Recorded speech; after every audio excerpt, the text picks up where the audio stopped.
shekara ta 1938.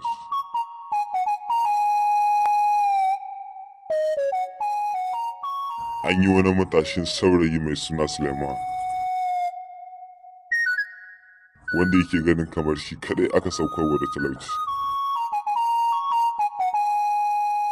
Wata rana ya yi tunanin zuwa birni neman kuɗi domin samun sauƙi a rayuwarsa.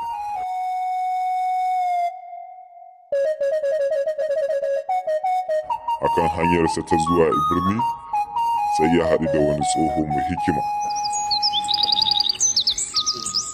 Ina za ka haka cikin sauri ɗan saurayi? Zan ba garin saboda rayuwa ta yi tsada, aure ya yi tsada, kayan abinci ma ya yi tsada. Kaɗan bani minti 2. To babu damuwa.